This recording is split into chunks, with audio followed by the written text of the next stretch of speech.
A typhoon that took more than 2 weeks and over 6,000 kilometers to reach land pushed more than 1 million people out of their homes on China's east coast and then kept flooding cities it never touched. One of them was Beijing, hundreds of miles from where it came ashore. Here is what actually happened and why the danger did not stop where the coastline did. Typhoon Dolphin, known in China as Baihaitun, made its first landfall around 5:30 in the evening on August 9, 2026, near Yuan, a coastal city in Zhejiang Province's Taizhou region. At landfall, sustained winds near the center measured roughly 94 miles per hour, 42 meters per second, with a central pressure of 945 millibars. About an hour later, the storm made a second landfall nearby, near Yuqing in the city of Wenzhou, with winds around 85 miles per hour. China's National Meteorological Center had issued a red alert, the country's highest-level storm warning, in the days before landfall. More than 1 million people were evacuated from the region, including over 900,000 from Wenzhou alone, where more than 1,000 emergency shelters opened. Shanghai's airports canceled hundreds of flights.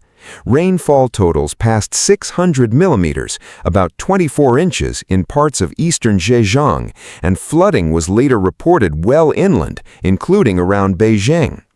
As of this recording, Chinese authorities have not released a confirmed nationwide death toll. So, what made this storm behave so differently from an ordinary typhoon? 3 things, and they build on each other. The first is fuel. A typhoon runs on warm ocean water evaporating into it, the same way a fire runs on whatever it can keep burning.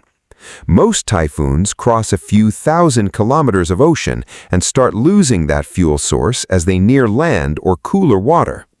Dolphin spent more than 15 days over open, unusually warm Pacific water, continually finding more of what it needed. Think of a campfire that keeps finding fresh, dry wood mile after mile instead of burning through what's stacked next to it and going dark. The second is size. Storms that spend that much time over open water tend to widen as well as strengthen. Dolphin circulation eventually spanned about 1,300 kilometers, roughly 800 miles, across. That's close to the distance from Boston to Atlanta. A wider storm doesn't just strike a single stretch of coastline. It drags wind and rain across a much larger area at once. The way a spinning skater who opens their arms slows down but sweeps a much wider circle. The third is what happens after landfall. Wind speed drops fast once a storm crosses onto land, but the moisture it's carrying does not disappear with it. That moisture keeps moving, and it has to come down somewhere, often where it runs into hills, mountains, or simply cooler air far from the coast. A storm that has weakened to a tropical depression can still be carrying an enormous amount of water vapor.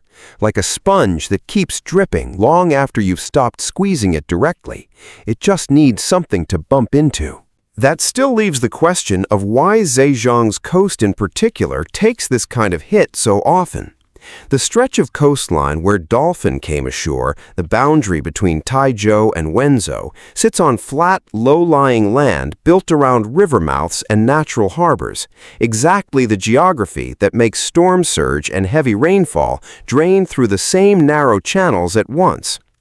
Researchers who study typhoon risk along China's coast have repeatedly flagged this specific stretch, the Taizhou-Wenzhou boundary, as the highest risk zone in Zhejiang province. It is not the first time it has paid for that geography. In 2006, Typhoon Sao Mai killed 153 people in Wenzhou's Kangnan County, one of the deadliest typhoons to hit China in decades. The coastline hasn't moved since then. The building has, but the water still goes where the land tells it to. If you live somewhere the ground barely rises above a river mouth or a harbor, that is the same setup, whatever the storm is called when it arrives.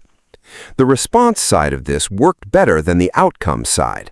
China's red alert gave roughly 48 hours of lead time before landfall, and evacuation orders moved over 1 million people out of the highest risk areas in that window, a real logistical achievement. But there was a widespread assumption this storm exposed, that once you were away from the coastline, you were past the danger. The flooding that followed, hundreds of miles inland, in cities that never felt typhoon-force wind, showed that landfall is not where a storm like this stops being dangerous.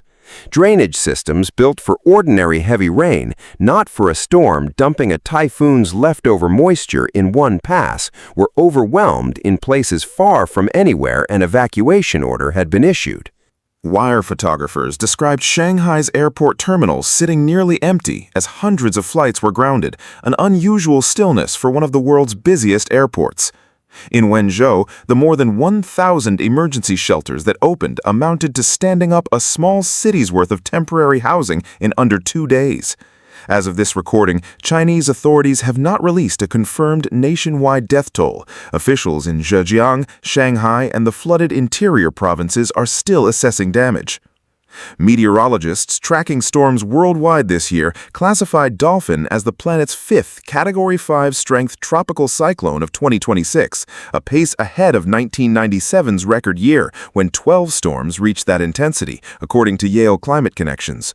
Separately, forecasters tracking its path say Dolphin traveled more than 6,000 kilometers, about 3,700 miles, over more than 15 days before making landfall, placing it among the longest-lived and farthest-traveling tropical cyclones on record. None of that proves any single storm was caused by a warming ocean. Attributing one storm's behavior to climate change isn't something scientists can do with confidence from a single case. What the data does show is that the ingredient Dolphin needed most, warm water spread across an unusually long stretch of ocean, was there for it to use. So who else lives with this same setup? The Gulf Coast of Louisiana and Texas sits on the same kind of flat river-mouth geography as the Zhejiang coastline, exposed to storm surge with little elevation to slow it down. The Outer Banks of North Carolina carry a similar risk, barrier islands with almost nothing between the beach and the first row of houses. And the danger doesn't stop at the coast. In September 2024, the remnants of Hurricane Helene reached the southern Appalachians and produced catastrophic flooding in western North Carolina, hundreds of miles from where the storm came ashore in Florida, the same basic physics that sent a typhoon's leftover rain into Beijing. If your town sits downstream of hills or mountains, hundreds of miles from any coastline, the storm doesn't have to hit you directly to flood you. You can't control where a typhoon or a hurricane decides to travel. You can control 4 things, and they're worth ranking honestly. Start by looking up your county's evacuation zone. Every coastal county in the U.S. publishes these by letter or number, and it's a 5-minute search on your county emergency management website, done before hurricane season even starts. Second, fill your gas tank before an evacuation order is issued, not after. Once an order goes out, stations run dry within hours, and that's the worst possible moment to be running low. Third, walk through your house with your phone recording, room by room, and upload the video somewhere off the device. 10 minutes and it becomes the backbone of any insurance claim you might need to file later. And the one almost nobody thinks about. Standard homeowners insurance in the U.S. generally covers wind damage. It typically does not cover water that comes in from outside, whether that's storm surge on the coast or river flooding 200 miles inland. That's a separate flood policy, and it usually carries a 30-day waiting period before it takes effect, which means it has to be in place before a storm has a name, not after.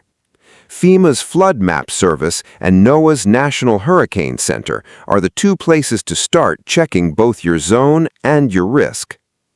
Dolphin has moved on from China, but the accounting hasn't finished.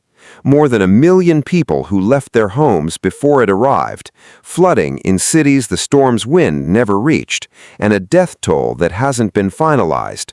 The pattern underneath it is simple. Distance from the coast is not the same thing as being out of a storm's reach.